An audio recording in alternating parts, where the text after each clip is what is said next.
Hi, welcome back. It is week 2. This is our Friday YouTube link get together.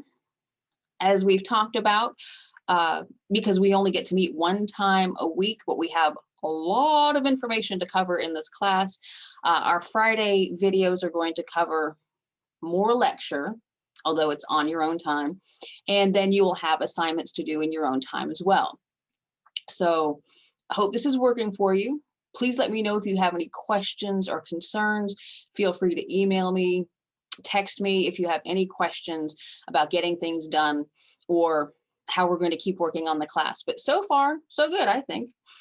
We are ending week 2, so moving quite along. You ready to jump in? I think so. So let's start sharing my lovely screen.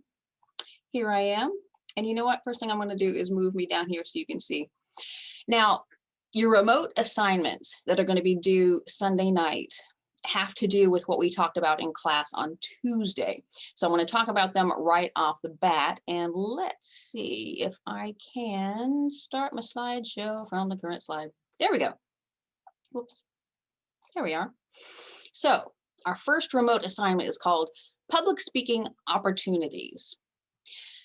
We've talked about how public speaking can be incorporated into many avenues of your life, not just in your workplace, but also things you do personally, your church, your kids' schools, the city or town you live in, your state. There could be a lot of opportunities that you have to do public speaking. So we're going to expand upon that a little bit. Your assignment, at least your first one, you're going to create a list of 7, yes, 7 situations in your own life where you could give a public speech. So for each one, you're going to list each one of these 7 situations where you could give a public speech.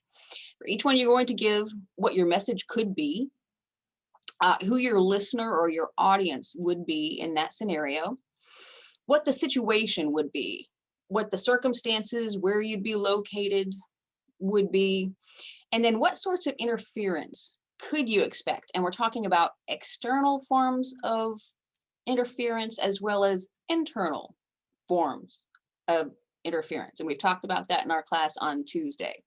So hopefully you remember it. So 7 things, those 4 for each 7, put them in a Word document. At the top, don't forget your name, your date, class. Submit by Sunday night at 11:59 p.m. Don't be late because the assignment box does close. So if you need to take a screenshot of this so you can start working on it, do it now.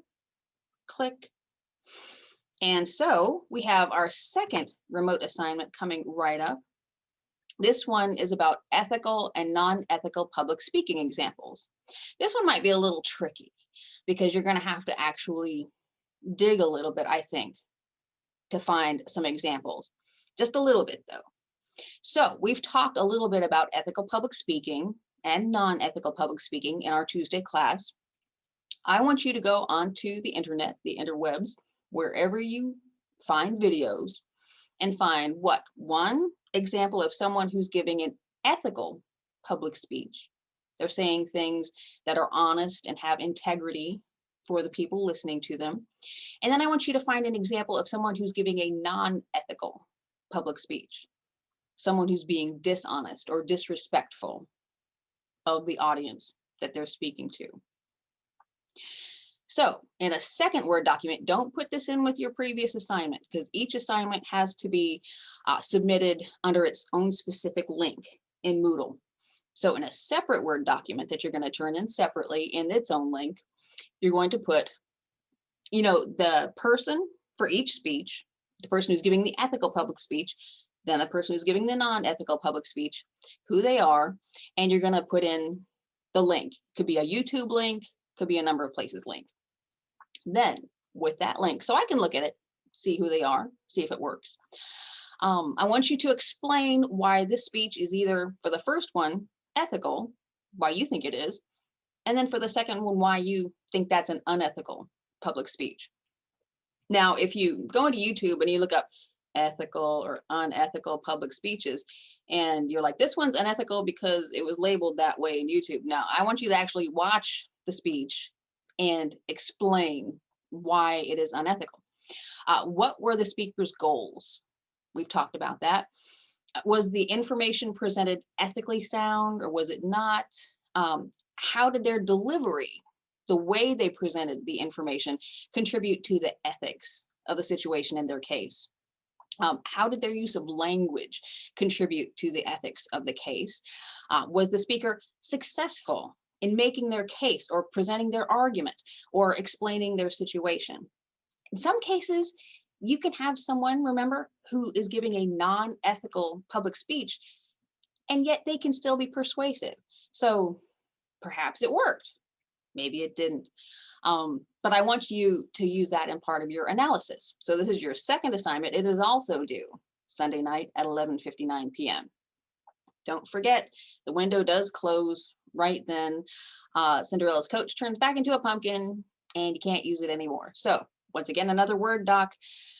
Name the class, the date, submit by Sunday night. 2 fun assignments. Hope you enjoy them. And I can't wait to see the examples y'all come up with. Hopefully you don't all come up with the same ones. We'll see. All right, so back to our lecture. We are moving on to our chapter about listening. And we're not going to spend a whole lot of time talking about listening because our overall course is about public speaking, but being a good listener is equally as important. So we're going to cover a few things with it. First of all, why is listening important? Let me move myself up out of the way so we can get to some of the bare bones here. 1, it ensures that you have all the information that you need from whatever is being talked about. So just comprehensively making sure you have the information that's being expressed, that's valuable. Have you ever not paid attention to somebody, they told you how to do something, and then later you're like, I don't remember exactly all the steps, and it's proved to be difficult. So just making sure that you have the information can be very valuable, and listening is a key for that. Secondly, it helps you to be a good critical analyst, a good judge of others and their ideas. So when you are listening actively, you are evaluating what you're hearing and thinking, you know what, this makes a lot of sense. With, my background of experiences, my circumstances, this makes sense to me. This guy is speaking truth, or he's giving me good information. Or this guy doesn't make any sense. I need to be questioning what he's saying because according to my experiences, this isn't working, or it doesn't jive with what I've been experiencing before or the circumstances I live in. So then I need to be questioning, maybe he's saying good stuff and it's just not what I'm used to, or maybe he's being unethical. Maybe he's saying stuff that actually I need to be critical of him for and not take him at face judgment. So both of these are extremely important moving forward, not only in college, but in your jobs, person to person, with your relationships.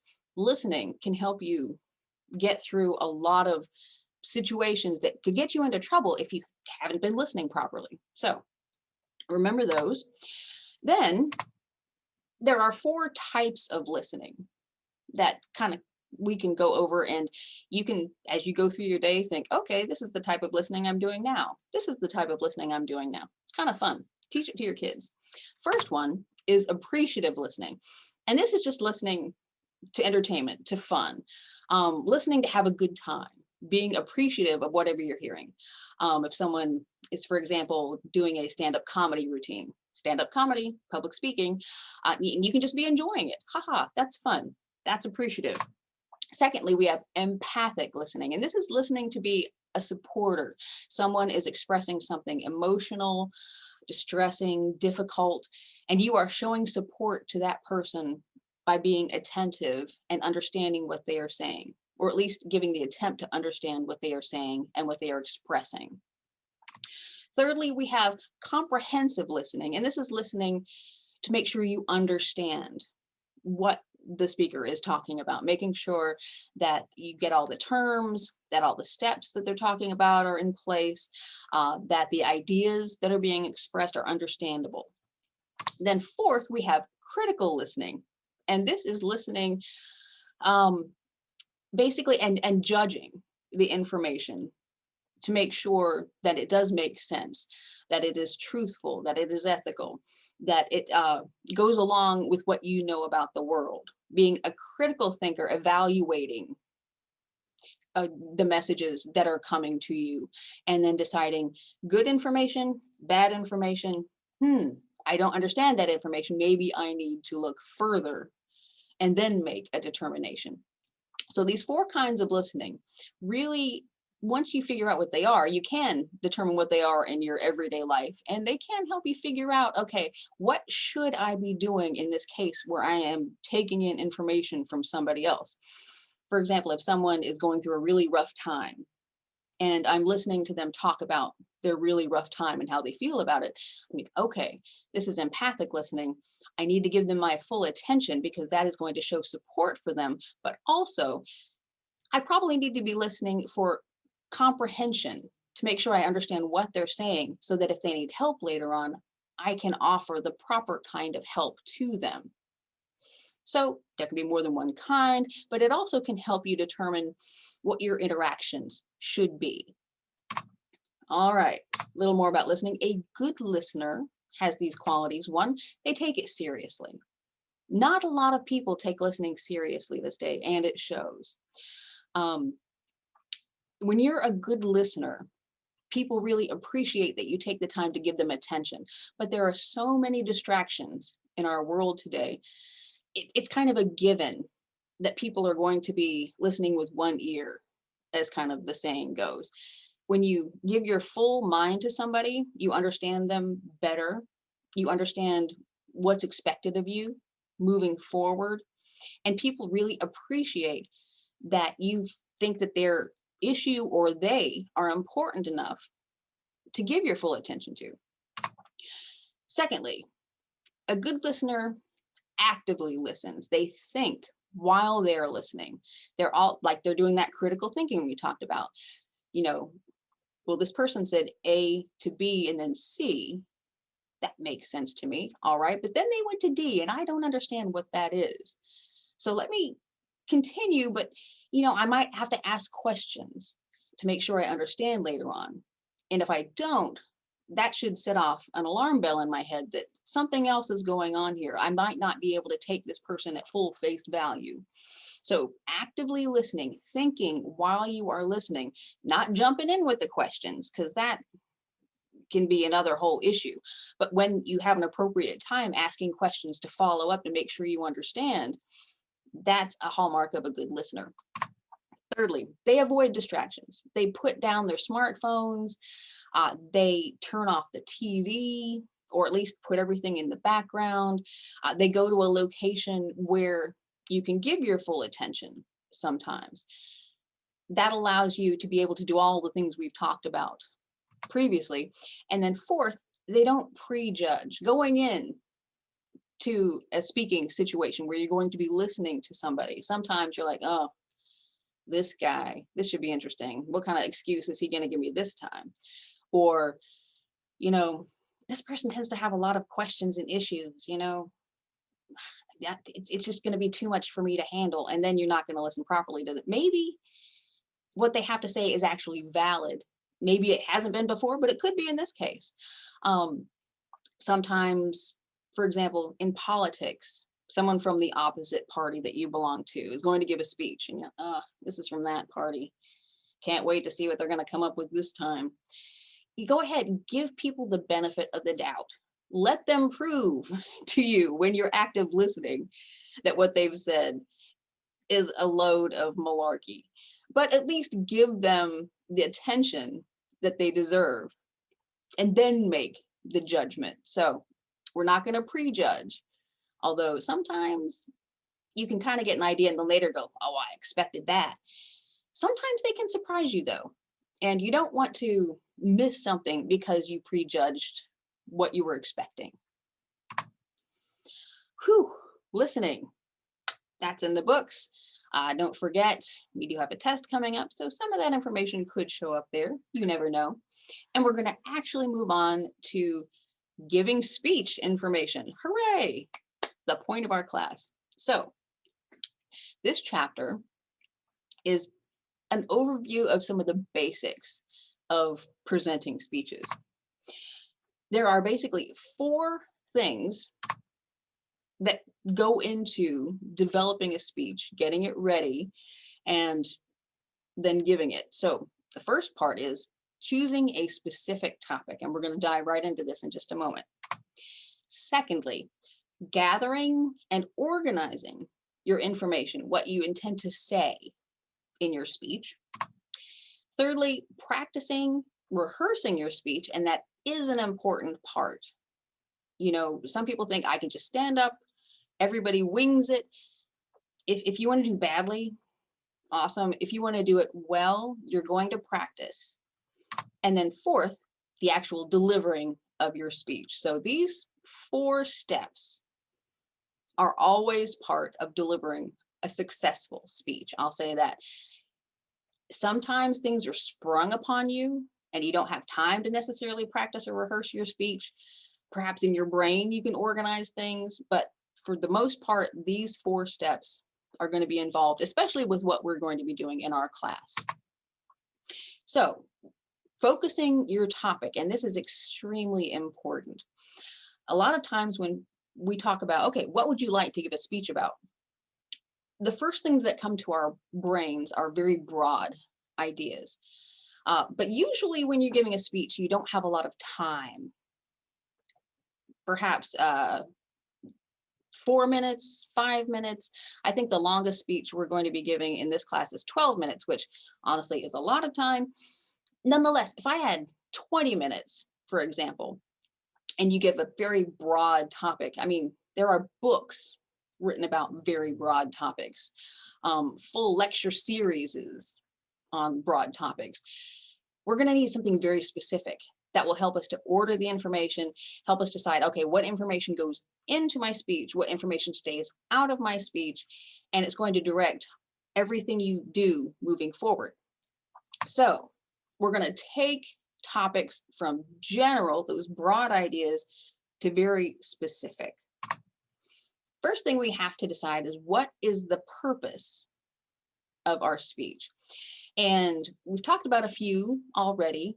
For the purposes of this class, we have informative speeches that basically tell people something.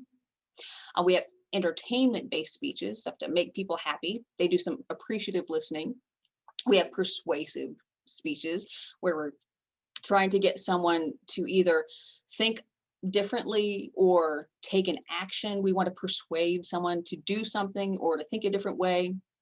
All of those are reasonable purposes.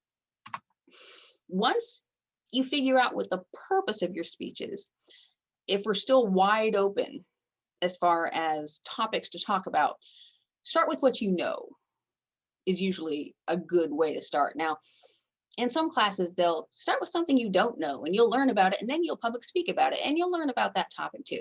We don't have time for that. We're going to start with something you know something about, because then we'll be able to figure out how we're going to narrow it. You're going to also look at what you like. Sometimes you have to give speeches about things you don't want to talk about, topics you don't like. This happens at work a lot. For the purposes of our class, we're going to start with what you know and what you like, and that will help things move quite significantly. Next, we want to think about what we want others to feel or do. When you're doing effective public speaking, we want people to have an outcome. Now, you might think, well, what about if we're just entertaining people? Well, we want people to feel happy. We want people to appreciate the joke we just told or the funny story we've related. Or sometimes it's an emotional story. We want people to feel touched, heartfelt about our speech. What do you want people to think? Do you want them to do something? Do you want them to learn something? What do you want them to feel or do specifically as an outcome of your speech? So then you're going to start broad, thinking of all these things, and then you're going to narrow until you find something very specific that you're like, okay, I could do a speech about that. So example time. So if I'm giving a speech and I'm trying to narrow topics down, well, the first purpose of my speech, I think, okay, I want to give an informative speech. I want to tell people something that they may not know. We'll start with what I know. I like to bake. I bake a lot. And it's something that I know things about. I could research, but I wouldn't have to dive into the deep end of information about it. So then if we're starting with what I like as well, I love baking cookies. I can bake bread, I can bake cakes, I can bake a lot of things. I love baking cookies. Okay, so do I do a speech about baking cookies? Well, that's still super broad. There are about a million things we could talk about with relation to baking cookies. What do I want people to do or feel after, my speech about baking cookies? Well, I want them to enjoy it. I want them to think, oh, baking cookies is fun. Maybe I should do that. That could be cool. So now, with all of those things I'm thinking of in mind, let's narrow down my topic. Baking cookies, way too broad. I could write a book about baking cookies, and people have many of them.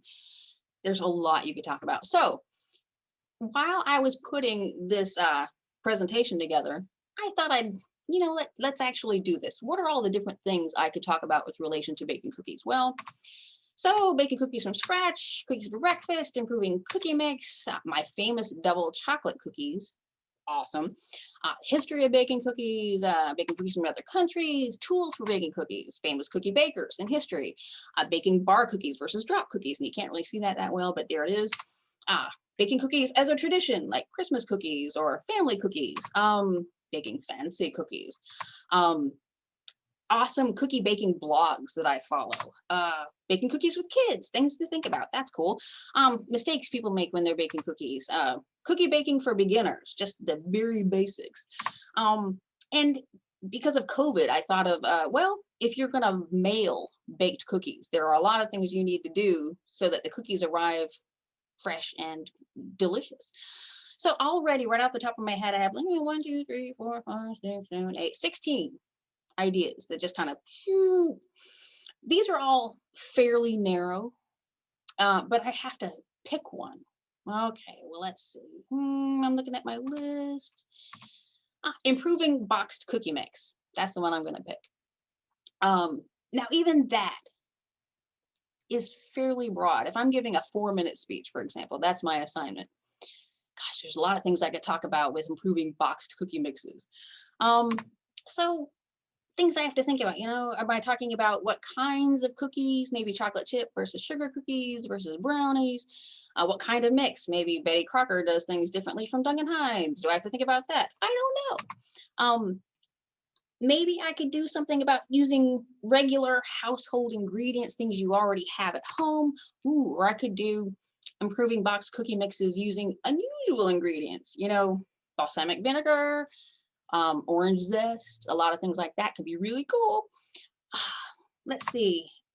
Things I have to think about with mix-ins. You can't just always chop up candy bars, for example, stick them in brownies. They work. Sometimes it messes up proportions of things. You have to think about that. I could give a speech about that. So already I've got my narrowed idea, but here are some even more narrow ideas. So what am I going to do? I think there it is. I'm going to use unusual ingredients because I think that actually might perk up some ideas in my audience. They might think, ooh, never thought about putting balsamic vinegar in brownies. Trust me, mwah, chef kiss delicious. There is my narrow idea. And I can easily fit that into 4 minutes. It's extremely narrow. I'm going to talk about improving your boxed cookie mixes using unusual ingredients to give them special flavors. Phew. It seems like it was a lot. And it was some thinking I had to do, but it didn't take a super long time. And honestly, that speech is going to be way more easy to give than something on baking cookies, the broad of the broad topics. So now that I've got my idea, I have to organize my speech, and that's what we're moving to next. Every speech has an introduction. Introduction gets the attention of the audience, and it also lets people know what you're talking about. It gives the thesis. So, for example, with that previous idea of my improving boxed cookie mixes with unusual ingredients, I need to let people know we're talking about baking cookies, but that there's a lot of interesting things you can do with some unusual ingredients to create new flavors that are fun to try. If I don't get around to my main idea until the end, sometimes it can be confusing to people. Once you get really good at public speaking, sometimes you can present the information first and then hit them with the hard sell at the end. That's persuasive public speaking, 501 graduate level.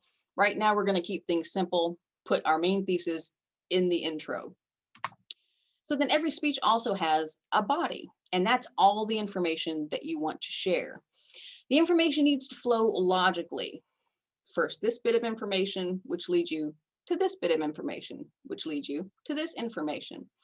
For the purposes of our speeches, the shorter ones are going to have usually 3 sections in the body. A, B, and C, usually about as good as we can get. The longer we get, though, the more chapters or the more sections our body has. And we will talk about this in depth when we get into actually building our own speeches. Every speech has a conclusion. You don't just stop the end. We have to come back to the beginning and reinforce our thesis idea. So I hope I've explained to you today some interesting ingredients that you can add to your boxed cookie mixes to make them special and unique. You might want to try them on your friends. Kind of recap. Then it also offers an idea of what people could do next, if necessary. For example, if it's a persuasive speech, check out some cookie blogs where you can find some of your own ideas, or play scientist in your own kitchen, try some new things. And it also lets people know this is the end. Sometimes you do have to tell people and not just cut off and have people go, was that the end? It's kind of jarring. It formally ends the speech. You have a formal beginning with your introduction, and then you have a formal ending with the conclusion.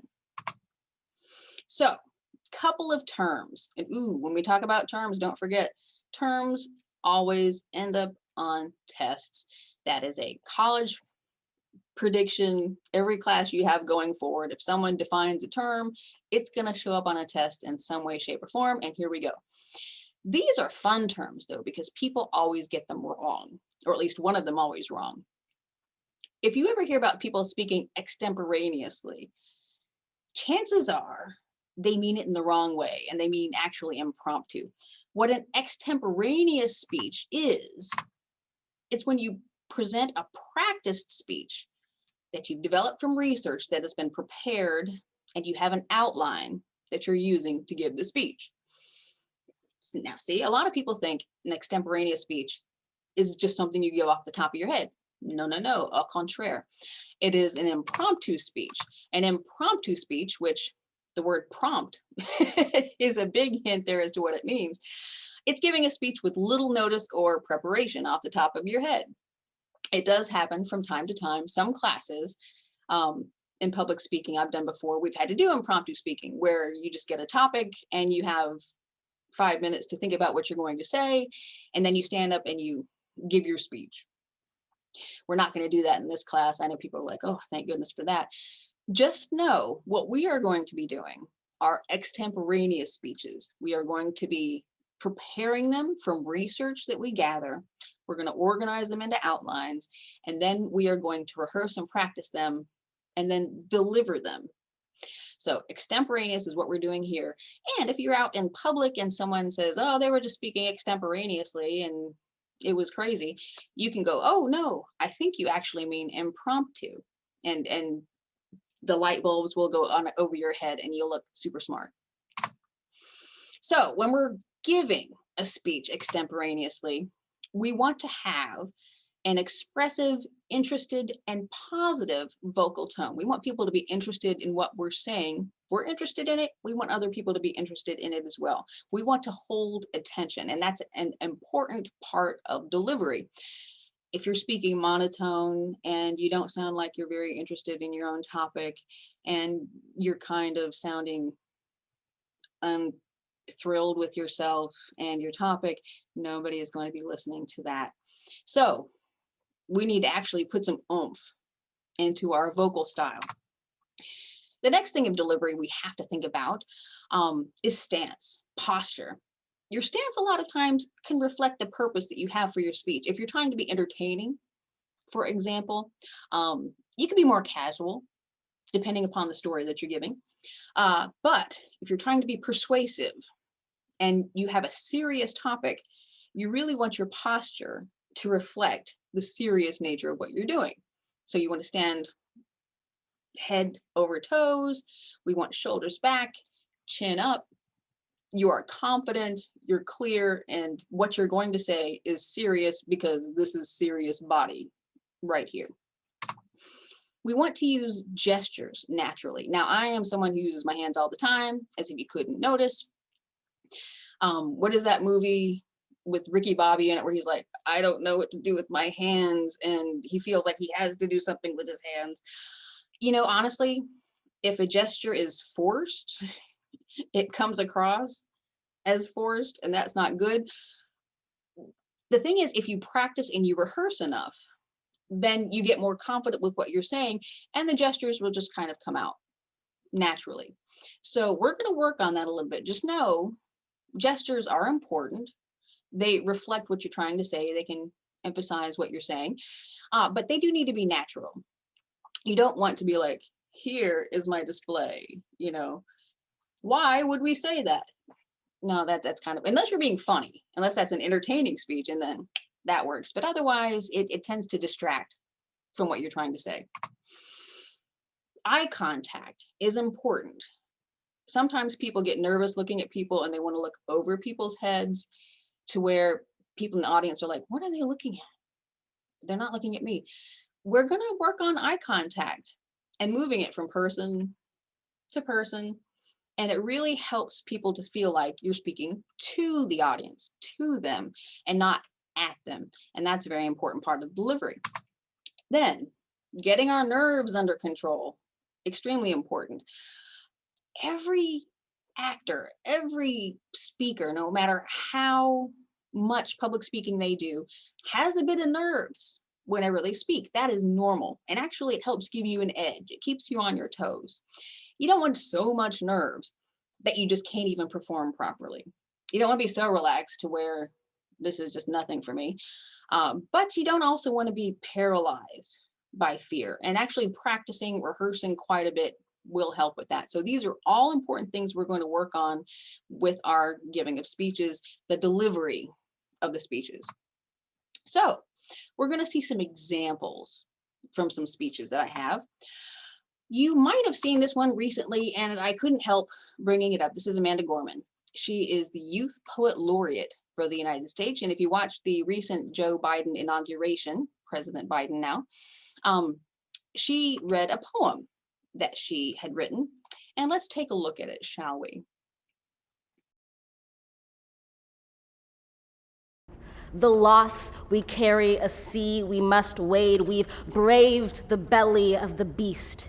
We've learned that quiet isn't always peace, and the norms and notions of what just isn't always just is.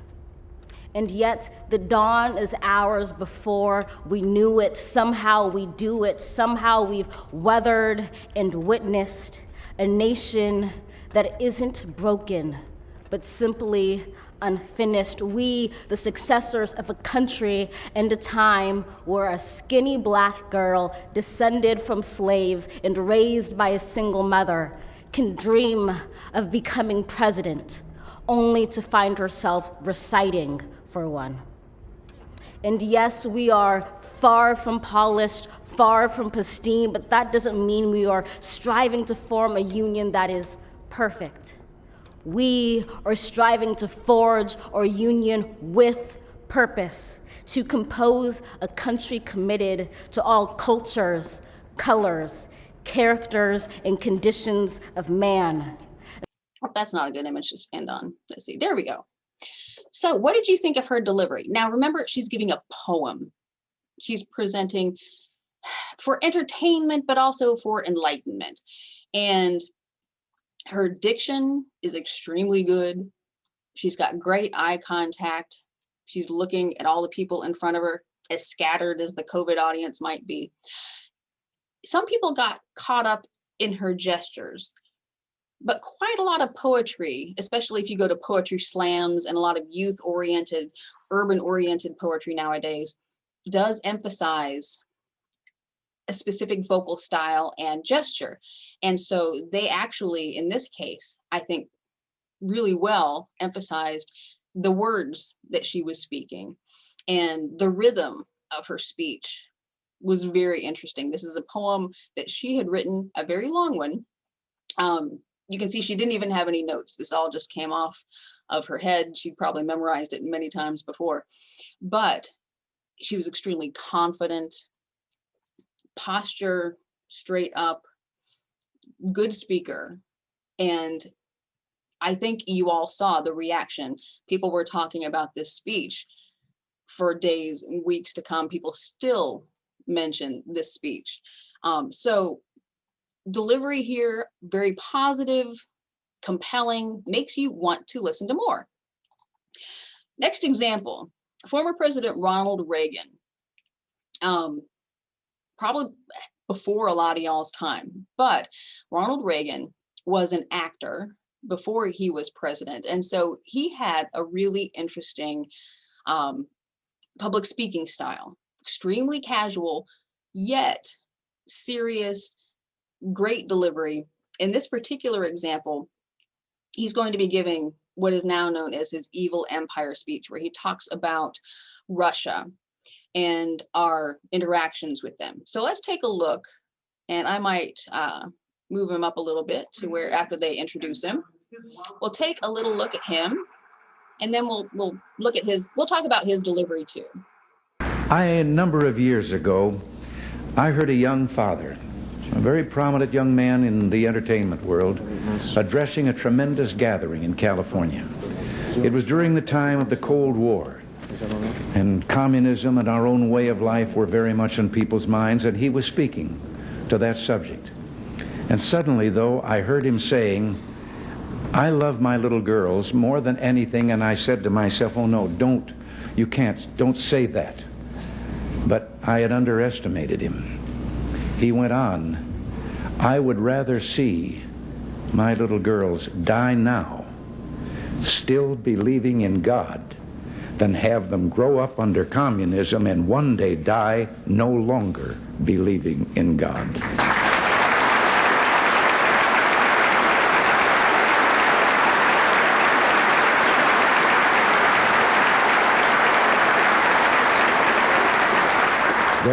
There were thousands of young people in that audience. They came to their feet with shouts of joy. They had instantly recognized the profound truth in what he had said with regard to the physical and the soul and what was truly important. Yes, let us pray for the salvation of all of those who live in that totalitarian darkness. Pray they will discover the joy of knowing God. But until they do, let us be aware that while they preach the supremacy of the state, declare its omnipotence over individual man, and predict its eventual domination of all peoples on the earth, they are the focus of evil in the modern world. It was C.S. Lewis who, in his unforgettable screw tape letters, wrote, "The greatest evil is not done now in those sordid dens of crime that Dickens loved to paint. It is not even done in concentration camps and labor camps. In those we see its final result. But it is conceived and ordered, moved, seconded, carried, and minuted in clear, carpeted, warmed, and well-lighted offices by quiet men with white collars and cut fingernails and smooth-shaven cheeks who do not need to raise their voice." All right, so delivery. You could tell he's done a lot of public speaking. He was surrounded by the public since he was an actor. He went into politics. Here he is president, and he is speaking to a group of evangelicals, which is why the content of his speech does contain religious information or religious concepts. But he's also talking about why at the time in the 80s we were still concerned with the communistic USSR. So serious speech. You can see his posture straight and his eye contact. Did you see he would look from one side, center, the other side? Very good. Very casual delivery, even though his vocal tone emphasized the seriousness of how he took his subject. You know, at the very beginning, he's more casual, and then he talks about his friend and the story of the daughters, and he drops right into that very serious context of his speech. And you can tell from the tone, he is, you know, this is what I want you to listen to. This is an issue we need to take seriously, and here's why. So a lot of his speeches, I urge you to look them up on YouTube. He's an amazing public speaker. Depending on how you feel about his politics, you know, the way he delivered speeches, people still study to this day, which is why we're checking him out today. So, two good examples of extemporaneously speech delivery. Let's move on to a couple of other examples, shall we? So this is Phil Davidson. Have you heard of Phil Davidson? Well, there's probably a reason. Let's take a look at him when he announced his nomination for a local office. Ladies and gentlemen of the Starr County Republican Party Executive Committee, good evening.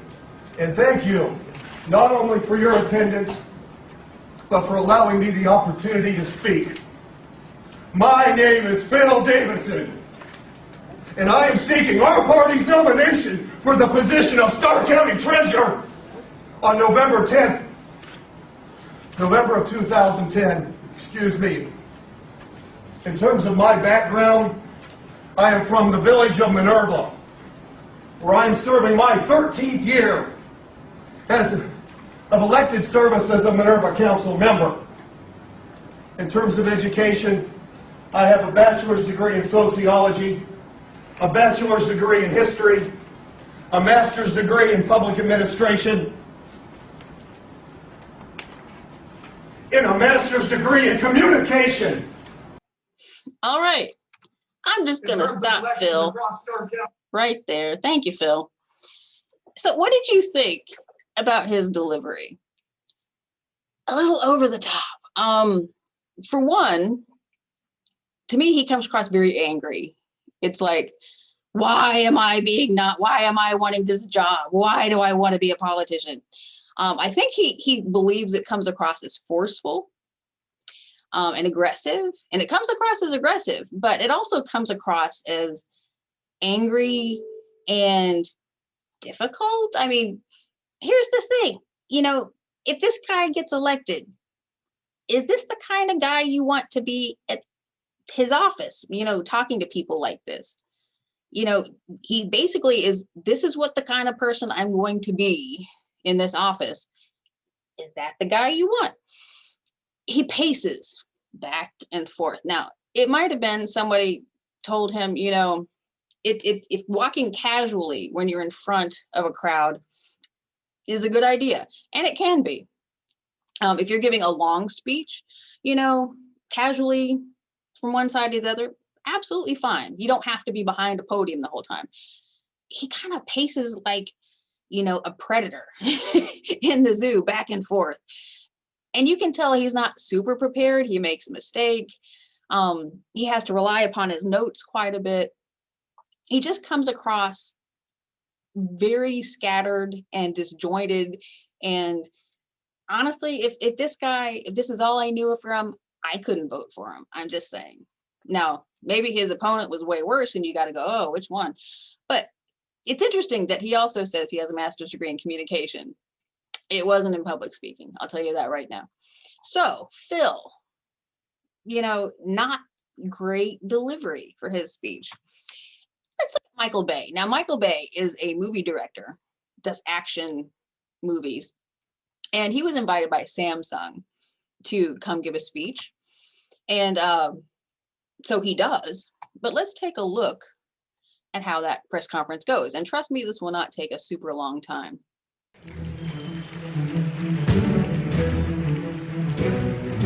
Good afternoon. Thanks, Joe. Good afternoon, Michael. How is everyone today? My job. as a director is I get to dream for a living. Michael, you know, you're known for such unbelievable action. What inspires you? How do you come up with these unbelievable ideas? I create visual worlds that are so beyond everyone's normal life experiences. And Hollywood is a place that creates a viewer escape. And what I try to do is, as a director, I try to... the type is all off, sorry, but I'll just wing this. Tell us what you think. Yeah, we'll wing it right now. I try to take people on an emotional ride, and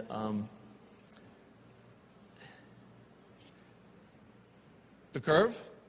How do you think it's going to impact how viewers experience your movies? excuse me, I'm sorry. Okay. Ladies and gentlemen, let's thank Michael Bay for joining us. And Bay is out. Ooh. Ladies and gentlemen, let's thank Michael Bay for joining us. Samsung's like, yikes, we're not paying that guy. So let's talk about his delivery. So he comes up forceful, awesome, does the beginning bit, but you can automatically tell he hasn't practiced a bit of this. He sounds kind of stilted, and you can see he's looking at the teleprompters down at the front, and then the teleprompters mess up because he says it. He's like, I'm screwing up here. Well, we've got problems with the teleprompters. So the guy who's the Samsung rep apparently tries to move him along. Let's just chat about this, shall we? Let's just go off script. Can't do it. And then he walks away. Now, it was a lot of screw ups up there, but maybe he should have seen what he was going to be talking about in advance. Preparation is always key. But because he wasn't prepared, a lot of his body language, he seems kind of edgy. He's looking at his notes. He's not talking to the guy he's up there giving the presentation with. He's kind of talking at him. And then when the guy starts just asking him questions, well, let's just throw it all out. Let's chat about why you're here, why we're paying you at our Samsung press conference. And he can't do it. His brain is locked in. So delivery out the window, content out the window, Bay out the window. It speaks to why preparation is so important. The truth is, and this has happened to me before as well, if you're prepared and you know your information well enough, your visual aids, your notes, oh no, they're gone. I still have enough in my brain. I can make this work. It might be an abbreviated version. I can still pull off this public speaking engagement that I am at. Bay couldn't do it, and to be a problem, I want you to be able to continue, and that's what we're going to work on. So, a couple of good examples, a couple of not so good examples, and that leads to the end of our session today. So, you've got your 2 assignments that we looked at the beginning of this video, and then we talked about listening, but also some basics of topic narrowing and organizing your speech. We're going to continue on Tuesday, moving ahead to working towards that first speech you're going to be giving not too long from now. So if you have any questions or considerations, concerns that you have, you want to let me know about, please feel free to contact me. In the meantime, I'm going to look for your assignments to be turned in Sunday night, 11:59. And y'all have a great weekend. I'll see you on Tuesday. Brooks out.